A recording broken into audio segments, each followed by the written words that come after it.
Uncle Tom's Cabin. Chapter 1. Slaves and Masters. In the early 1800s, black people were not free in America. They were slaves. Rich white masters owned them. They used slaves to work on their farms. Many masters were terrible to their slaves, but some were kind. Master Shelby was one of them. Recently, his farm's business was poor. He borrowed a lot of money from the bank. The only way to pay his debt was to sell some slaves. He hoped to sell his best slave, Tom, for a high price. A slave trader named Mr. Haley came to buy Tom. Mr. Haley was a terrible man. He treated slaves like animals. "Tom is the best slave I have," said Master Shelby. "He is a good man who believes in God." "God does not care about blacks. They are not even men. I just want to buy Tom because he is a hard worker," said Mr. Haley. "But you want too much money for one slave. I'll pay the money you need if you give me a slave child, too." "Okay," agreed Master Shelby. "I hate to do it, but I have to save our farm. I'll give you little Henry. He will grow up to be a good slave." In the next room was a slave named Eliza. She was a beautiful woman with light skin. "Oh, my son, no!" she cried to herself. She heard Master Shelby and Mr. Haley talking to each other through the wall. She knew it would be terrible to lose her son. This woman had been taken from her mother when she was a little girl. Eliza's husband George ran away to Canada a few days ago. Blacks were free in Canada. George wanted to work and save money. Then he could buy Eliza and Henry from Master Shelby. But that would never happen if the bad man took Henry down south. Eliza picked up her son and hugged him. "Don't worry," she said softly. "If we trust in God, He will show us the way to freedom." Behind Master Shelby's large house was a small log cabin. This was a home for slaves. It was tiny, but the cabin was very warm inside. The smell of a freshly baked cake was in the air. At the table sat Uncle Tom and Johnny. Johnny was Master Shelby's son. He loved Uncle Tom and his wife, Aunt Chloe, very much. Now Johnny was teaching Uncle Tom how to read. The cabin was suddenly filled with their many happy children. They ran into the cabin when they smelled the cake. Johnny was excited to eat the cake too. Uncle Tom felt very happy. He held two of his children and sang a song. While they were eating cake, Eliza came into Uncle Tom's cabin. She had to tell him the terrible news. With tears in her eyes, she said, "Master Shelby sold my son. We have to run away. We will try to reach Canada. Uncle Tom, Master Shelby sold you too. Come away with us. God will show us the way." "No," said Uncle Tom. "I can't run away with you. If I do, Chloe and my children will be in danger. It is better for me to go. I will pray that God protects me." Aunt Chloe and the children could not stop crying. Eliza couldn't wait. She picked up Henry and held him tightly. Then she disappeared into the night. Chapter 2. Leaving Home. The next morning, Mrs. Shelby knew that Eliza had run away with Henry. "Oh dear," thought Mrs. Shelby. "Mr. Haley will kill Eliza if he catches her." Mr. Haley was very angry when he heard Eliza had run away. Mrs. Shelby decided to slow Mr. Haley down. This would give Eliza a chance to escape. She had an idea. One of her slaves put a small stone under the saddle on Mr. Haley's horse. This made the horse very upset. Mr. Haley was unable to ride the horse for a long time. Finally, he got on his horse and went to look for Eliza. Mr. Haley knew that runaway slaves always went to the Ohio River. If they could cross the river, people in Ohio would help them. Eliza was also desperate to get across the river, but when she reached the river, it was full of ice. No boats could cross the icy river. Eliza prayed to God to help her cross. Mr. Haley saw Eliza and Henry. "Stop!" he yelled. "That boy is mine." Eliza was trapped between Mr. Haley and the icy river. So she jumped on a chunk of ice in the river. Then she jumped onto another piece of ice. She wasn't wearing any shoes, and her feet were bleeding. But at last she crossed the river. On the other side of the Ohio River, Eliza saw a man she knew. He was one of the Shelbys' friends, Mr. Sims. "Mr. Sims, please help me," cried Eliza. "I know a powerful man who hates slavery," he said. "He will help you. His name is Senator Byrd." Mr. Sims pointed to a nice big house across the street. Eliza went to the house and knocked on the door.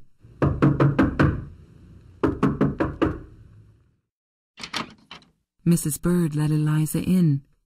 Senator and Mrs. Byrd heard Eliza's story. They agreed to help her reach Canada. Mr. Haley was on the other side of the river. He was very angry. He hired a slave catcher to chase Eliza. Then he went back to the Shelbys' farm to get Tom. Back at the Shelbys' farm, Uncle Tom sat in his cabin. He was reading the Bible. Aunt Chloe cried, "If only they weren't selling you down south. Nobody comes back from there. They kill slaves down there." "It's in God's hands now," said Uncle Tom. "I'm thankful that they sold me and not the little ones." He looked lovingly at his sleeping children. There was a knock on the door of the cabin. It was Mrs. Shelby. Mrs. Shelby stood there crying. "It's time to go, my dear man," she said, "but I promise to find out where you are. We will get the money and buy you back." Suddenly, Mr. Haley burst into the room. He said to Tom, "It's time for you to go." He put Uncle Tom in heavy chains. Then they drove away in a wagon. On the way out of town, Mr. Haley stopped at a store. Tom waited outside in the wagon. Young Johnny Shelby followed them on his horse. He jumped in the wagon and hugged Tom. "I hate slavery, Uncle Tom," cried Johnny. Uncle Tom hugged the boy and said, "Now, Master Johnny, you be good to your mother. God only gives you one mother." "I will, Uncle Tom," promised Johnny. He also promised to come down south and buy Uncle Tom. Then they said goodbye. Chapter 3. North to Freedom. Eliza's husband George had escaped from his master too. George's skin was very lightly colored, so he was able to look like a white man. He did this by coloring his hair yellow. He also put on some rich-looking clothes. Then no one knew he was a runaway slave. George walked into a restaurant. He saw his old friend he was looking for. The friend was Mr. Wilson. George's old master had sometimes made him work for Mr. Wilson. "George, what are you doing here?" Mr. Wilson whispered. "It's very dangerous for you right now." George showed 2 guns and a knife to his friend. "No one is going to catch me without a fight," he said seriously. Mr. Wilson took George to a room where they could talk safely. "What about your wife and son?" asked Mr. Wilson. George's face looked worried. "I heard that they escaped a few days ago," he said. "It's up to God now." "I want to help you," said Mr. Wilson. "Here, take this money." He pushed a lot of money into George's hand. "Thank you," said George. "I promise to repay this money one day." Then Mr. Wilson gave George some advice. "When you get to the other side of the Ohio River, find the Quaker Church. They will help you reach Canada." At the same time, the Bird family brought Eliza and Henry to another family who would also help them. These people were Quakers. This Quaker family was very kind. The father's name was Simon, and the mother was Rachel. They had 5 children. One day, Simon said to Eliza and Rachel, "Friend David is coming over tonight. He is bringing someone special." Eliza was happy to hear good news. "Friend Eliza, the Lord has blessed you. Simon said very slowly. He has kept your husband safe." Eliza was shocked. She fell down when she heard this. The last words she heard were, "You'll see him tonight." When Eliza woke up, she saw George. He was in her room hugging her. Henry was next to them, still sleeping. Everyone was very happy. Eliza, George, and Henry felt very comfortable in the Quaker's home. One day, George told Simon that he was worried about him and Rachel. "I hope you will not be punished for helping runaway slaves. Friend George, if I have to go to jail, it's okay," replied Simon. "We do it for God and man."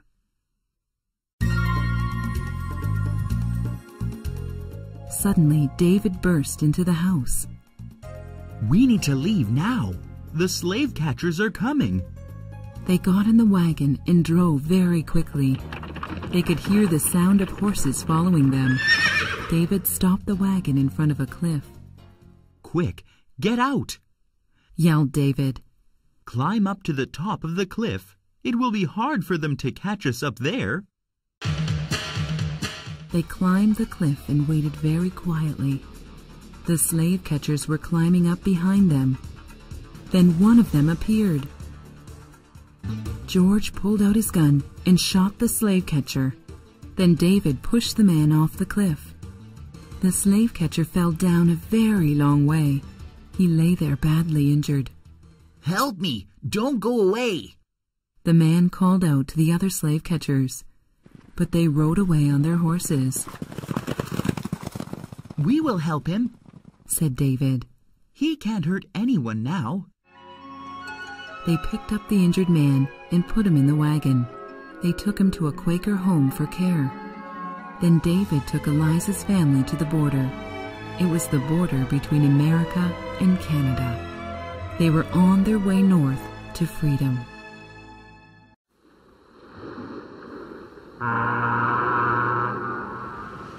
Chapter 4. Uncle Tom Meets an Angel. While Eliza and George traveled north, Mr. Haley took Uncle Tom deeper south. For the last part of the trip, they took a boat. On the boat, Tom met a sweet little girl named Eva. She was a beautiful girl and made people smile. Eva liked Uncle Tom very much. She liked him so much that she asked her father to buy Tom. But Eva, why do you want to own him? Her father asked. Because I want to make him happy, she said. Eva's father was Mr. St. Clair. He was very rich. He loved his daughter more than anything, so he bought Tom for her. Eva was not a strong girl. She and her father were returning from a trip to get Mr. St. Clair's cousin, Ophelia. Ophelia was going to take care of Eva. Eva's mother, Marie, couldn't take care of her. She was a very sick and unhappy woman. She stayed in bed most of the time. The St. Clair's home was large and wonderful. It was like a castle from a fairy tale. Tom thanked God for sending him to such a nice place. It was Ophelia and Tom's job to take care of Eva.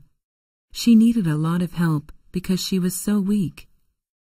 As the months passed, Eva and Tom became great friends. Sometimes Eva and Tom talked about slavery. Eva thought that slavery was good because it brought Tom into her life. One day, Mr. St. Clair helped Tom write a letter. He wrote to Tom's wife, Chloe, and their children. Tom wanted to tell them where he was. He also wanted them to know that he was healthy. A few months later, a letter came for Tom. It was from Johnny Shelby. It said that Uncle Tom's kids were doing very well. Chloe was working in a bakery and saving money. In 5 years she would have enough money to buy Tom back. This letter filled Tom's heart with joy and hope. As the months became years, Eva got weaker. Soon she had to stay in bed all the time. One day she called her father to her bedside. "I am going to see the angels soon," she said. "Promise me you'll free Tom after I die. He needs to go home to his family." Mr. St. Clair could not say no. Okay, my dear, I promise I will. Finally, Eva died. After Eva's death, Mr. St. Clair called Tom into his office. Tom, He said with a smile. I'm going to make you a free man. Tom was the happiest he'd ever been in his life. Oh, thank you so much. Praise the Lord. Then Mr. St. Clair went for a walk. Some hours later, there was a knock at the door. Tom opened it, and a group of men rushed in. They were carrying the body of a man. It was Mr. St. Clair. Oh no, Cried Tom. what happened? One of the men answered. Mr. St. Clair was at the local tavern. 2 drunken men began to fight. Mr. St. Clair tried to push them apart, but he was stabbed with a knife. Moments later, Mr. St. Clair died.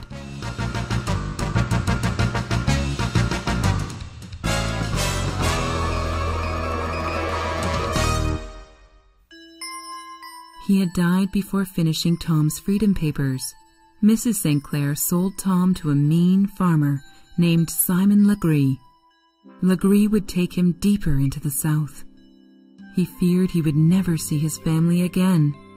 When it was time to leave, Tom managed to hide his Bible. He thought he was going to need it. Chapter 5. The Deep South. Master Legree's farm was a terrible, dirty place. Tom had to wake up before sunrise. All the slaves had to pick cotton in the fields. They worked under the hot sun all day. Sometimes at night, Tom told the other slaves about Jesus, but they didn't believe Tom. Their lives were just too terrible. One morning, Tom noticed an old woman working next to him. She looked very weak. She couldn't pick cotton very well. Tom put some cotton in her basket. Legree's men would beat her if she didn't pick enough cotton. "Don't do that," said the old woman. "They'll whip you for that." However, the man in charge of the slaves saw them. He was a slave named Sambo. Sambo told Master Legree that Tom was helping the old woman. This made Legree angry. He said, Sambo, take him to the shed and teach him a lesson. Sambo took Tom there and beat him very badly.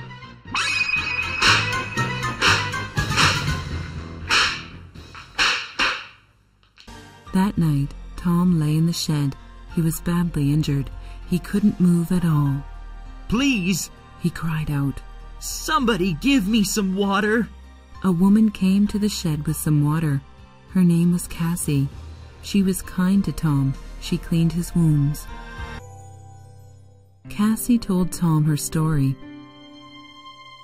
A long time ago, her father was a rich man, but her mother was a slave. When her father died, she was sold as a slave. Later, a young man bought her. They fell in love. Cassie and the man had a daughter together. They were very happy. But the man's cousin found out he loved a slave. The cousin took Cassie's daughter away from her. Soon, Tom was feeling better enough to work in the fields, but his injuries were not healed completely. The daily work was very hard for him. A few nights later, Cassie came to Tom. "Tom Legree is sleeping," she said. "Let's take an axe and kill him. Then we can escape," No, said Tom. the Bible says it's always wrong to kill. You have to find another way to escape. I'll pray for you. Just then, Cassie had an idea. "You're right," she said. "I'll think of another way." The next day, Cassie told a lie to Legree that she had seen a ghost in his attic. He was very afraid of ghosts. She knew he would never go up there now. Later, Cassie took some food and clothes. She put them in her bag and ran away. She planned to let him know about her running away. She ran into the swamp and made sure that he saw her. Legree immediately called Sambo. "That crazy slave Cassie ran away into the swamp. Take the dogs and find her. Just kill her and let the dogs eat her body." They looked around the swamp for 3 days, but they couldn't find Cassie. She was back in the house and was hiding in the attic. She was safe because Legree was afraid to go into the attic. She would wait until he gave up searching. Then she would really run away. Legree was angrier than ever before. He went to Tom and shouted, "Tell me where Cassie is hiding." Tom knew where Cassie was, but he would never tell Legree. "I have nothing to tell you, master," said Tom. Then Legree beat Tom all night. When Tom woke up, Sambo was washing his wounds. "Tom, who is this Jesus?" Sambo asked. "How can he make you so strong? Legree beat you all night, but you never screamed." Tom told Sambo about Jesus. Sambo cried when he heard the story. "I can't help but believe it," cried Sambo. Tom prayed for Sambo, but his pain was terrible. Chapter 6. Free at last. Tom lay in the shed for 3 days. A stranger came to the Legree's farm. The stranger was a young white man. He asked Legree, "Do you have a slave named Tom?" Legree lied. "No, there's no one here named Tom." Just then a little slave boy pointed to the shed and said, "Tom is in there." The stranger walked into the shed. Tom looked up and saw the stranger. Tom knew it was young Johnny Shelby. "Master Johnny," Tom said, "what a fine young man you've grown to be. Praise the Lord. Now I can die happy." Johnny saw that Tom was hurt badly. "Oh, Tom, you can't die now. I've come to buy you back. We saved enough money, just as I promised years ago." "Master, you're too late," Tom said weakly. "The Lord is taking me home with him. Please tell Chloe I'm sorry I couldn't see her. Tell her and my children to follow me to heaven." Then Tom died. Johnny sat there for a moment, holding Tom. This place seemed special.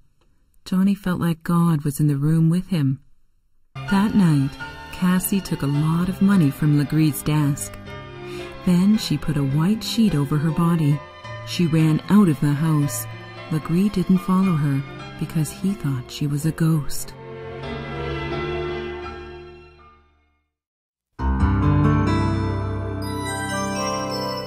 Cassie went to the nearest town.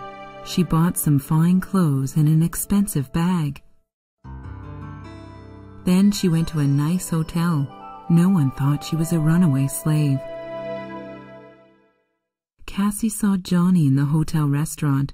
She knew he was a friend of Tom's. When Johnny saw her, he thought she looked like someone he knew, but he couldn't think of who it was. Cassie told Johnny her story. She also told him that she was a runaway slave. He agreed to help her reach freedom in Canada. Johnny thought about Cassie's story. She said she'd lost her daughter. He realized who she looked like. "Eliza," he said. "Who's Eliza?" Cassie asked. Johnny explained how Eliza had grown up as his family's slave. "I must get to Canada," said Cassie. "I must find my family." 2 months later, Cassie was in Canada. A Quaker leader brought her to Eliza's house. Eliza and George had been in Canada for 5 years. Henry was a big boy now, and they had a new daughter. The door opened. Cassie and Eliza saw each other. They hugged and cried. Now they were all together. Johnny traveled back home. Some years earlier, Mr. Shelby had gotten sick and died. So only Mrs. Shelby and Aunt Chloe were waiting for them. They looked everywhere for Uncle Tom. "I'm so sorry," said Johnny. "I wanted to bring Uncle Tom back. But he's gone to live with God now." Mrs. Shelby began to cry, and Aunt Chloe said nothing. He passed Tom's last messages of love to Aunt Chloe.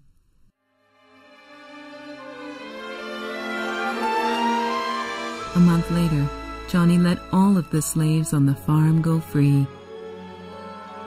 "Don't thank me for your freedom," he said. "Thank Uncle Tom."